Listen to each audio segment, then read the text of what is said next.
Hi, everybody. Quite a few of you got a hold of me over the past day asking me about this week's homework, so I'm just going to record this quick video just to kind of walk you all through what you need to do for this week. So I'm going to share my browser window real fast. Now, of course, this is the classroom assignment right here, but if we click over here to Moodle, to what you would see if you were a CMO student, and go all the way down here to week 7, you have 3 assignments due this week. The 3 assignments that are due this week are the research assignment, the sample work cited exercise, and the summarizing and paraphrasing exercise. So let's start with the research assignment. For the research assignment, you are supposed to go using one of the databases through Kent Library, find one academic source, i.e. from an academic journal, and provide the following information about it: an MLA works cited page entry for the source, a summary of what the article had to say. You need to look up, so you need a discussion of what you know about the author and publication. That part is going to require you to kind of do some Googling of who this author is and some Googling about what this publication is. Then a discussion of why you think they are credible, why you think the author is credible, and why you think the source is credible. All right. It could be any source that you possibly want. All right. So if I go to library.cmo.edu, it'd be academic database, journals and databases A through Z. You can find any of these. I know the school offers it through EBSCOhost. I personally prefer JSTOR, but any of these could possibly work. Any of these would work. I'm going to click on JSTOR. JSTOR is going to be the one I'm going to try. All right. And it brings you here, and this is kind of how you go about searching. I know on the lesson on Moodle, Mr. Wade Christian did EBSCOhost. So right here is where I'll do my thing. So I'm going to be looking up, I could do the digital literacy, but I have a particular author in mind. So I'd look up Troy Hicks, who I've done some research over before. He usually talks about educational technology. And this is a special thing from, I just go through until I find one that kind of piques my interest.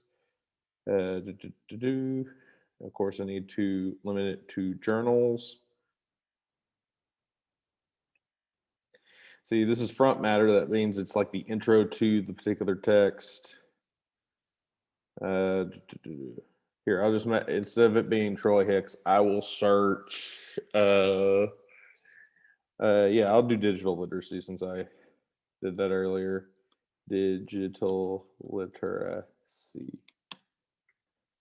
So I search for digital literacy, and voila, there's a variety of things come up. This is one from Scientific America. It's from 1995, so it might not necessarily be the most relevant, but for this purposes, it would work. I could probably download the PDF. First thing I need to do is I need to cite this item. So I'd hit cite this item, I'd copy the MLA citation and paste it over into my document. Then I would read this article, what they have for me, and I would summarize it. Then I would look up who Richard Lantham is. And I kind of look at his history, and this, of course, you would do a little bit more than this, but he composes textbooks, improves on revising prose to improve style and clarity. So he's all about revision and whatnot. Whenever it comes to this, he was educated at Yale, so that makes him a particular person that you could probably trust a little bit more. What else can I find about it? There's some interviews with him. John Hopkins has quoted him. So yeah, that seems to be pretty legit. So I'd just tell them what I found about Richard Lanham. Then Scientific America is the next thing I'd do. And This just kind of gives you a brief overview of that. Is the oldest continuously published monthly magazine. So it's a magazine, so it's not necessarily as rigorously peer reviewed. It has been around for a long time. It doesn't necessarily, it isn't as rigorously peer reviewed as an academic journal, but it holds its clientele a little bit higher than your regular run of the mill magazine like Time or People or something like that. So uh, I would say, so basically, I would cite my source, summarize what this said, explain who Richard Lanham is, explain Scientific America, and can I trust them? Even though it's not as rigorously defended, it is somewhat trustworthy. I might want to find might want to find a particular journal article that might go a little bit more in depth that talks about it, because this is only 2 pages, and so it doesn't necessarily go as in depth as I think it probably should have been. So, all right, that's all you have to do for that research assignment. Like I said, is just go to an academic journal database. Anyone on the Kent Library would work. I prefer JSTOR. EBSCOhost is also a good one because they're kind of general knowledge ones. Pick anything you want to know more about, type it in, find an article, read it, summarize it, find some information about the author, find some information about the journal that published it, and tell us whether or not we can trust it. That's the first assignment. The second assignment is on here is the sample works cited exercise. So I believe that, let's just click on it on here. So the sample works cited exercise, so you can see what it would look like.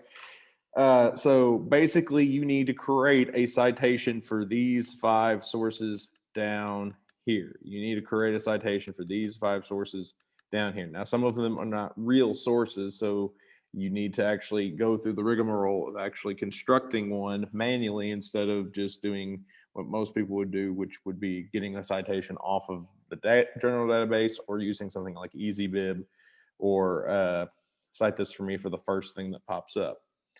All right, so, and you'll need to upload it as a Word document. If I can, so, so a works cited page needs to be in alphabetical order. I'm going to stop sharing for a second so I can bring my master's thing up to show you. Now, this isn't what the assignment, your specific assignment would look like, of course, because you have 5 specific sources that they're wanting you to source, but it should give you a general run of the mill. Here we go. So yours would look like this. You'd put a works cited instead of references. This is APA style, not MLA style, so I have to put references instead of works cited. MLA style calls for you to put works cited here, and then you're going to just put your sources in alphabetical order, just like I did here on this particular paper for this one that I had to do, except you're doing it over these sources right here after I bring this back up. So you're doing it over these 5 sources right here. You have a writing guide to college and beyond by Lester Flegge. You have an editorial published in the Plains Dealer. You have an article titled Furrow of His Brow. You have the homepage of the English department at Southeast Missouri State University. And you have something you got while browsing JSTOR. I will tell you, you have 2 academic journal articles in these 5, 1 newspaper editorial, 1 website, and 1 book. So you're going to have to cite those in those particular styles. I recommend, like, you could do Cite This For Me.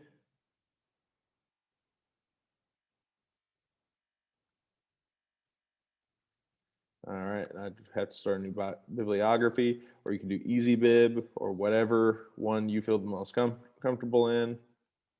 I will say EasyBib has like Cite This For Me has ads, but I have ad block on.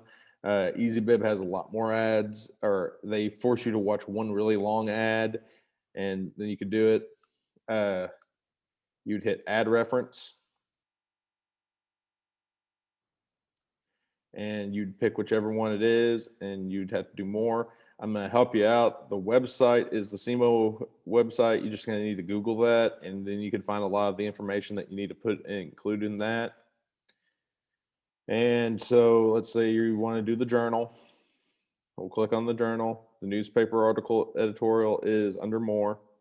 Instead of actually typing in this stuff, because you don't have the DOI number, and you don't have the DOI number, you don't have the ISBN number or the URL. Well, I guess for CMO you would have the URL.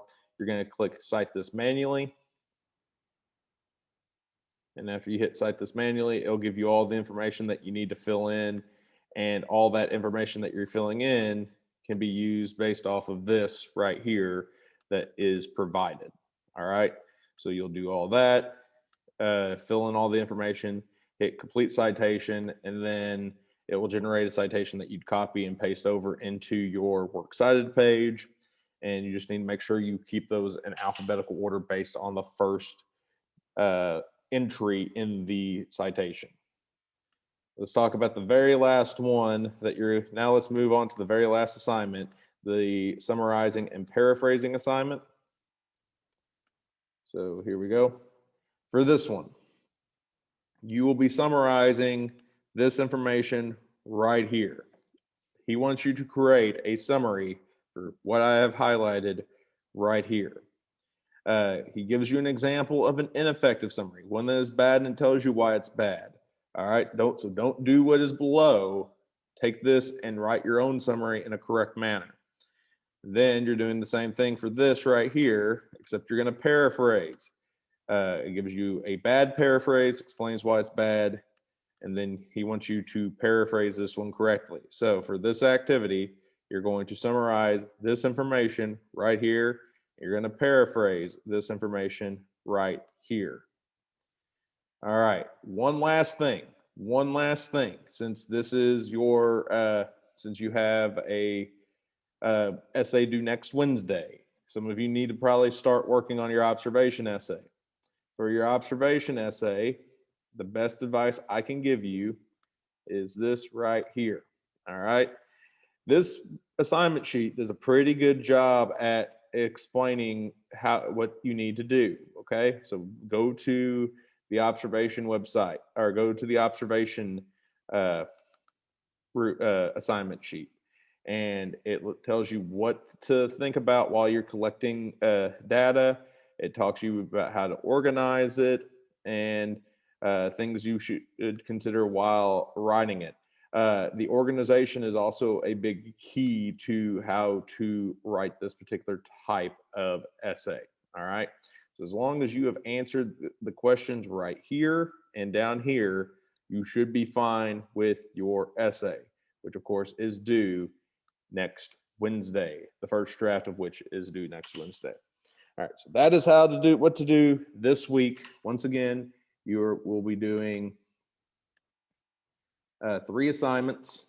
You have the research assignment that's due Sunday, the sample works cited exercise, which is due Sunday, and then the summarizing and paraphrasing exercise that's due Sunday. All 3 of these are due Sunday.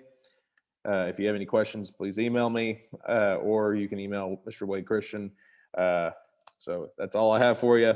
Hopefully it's not as muddy as it was, and I will see y'all on Sunday. Bye-bye.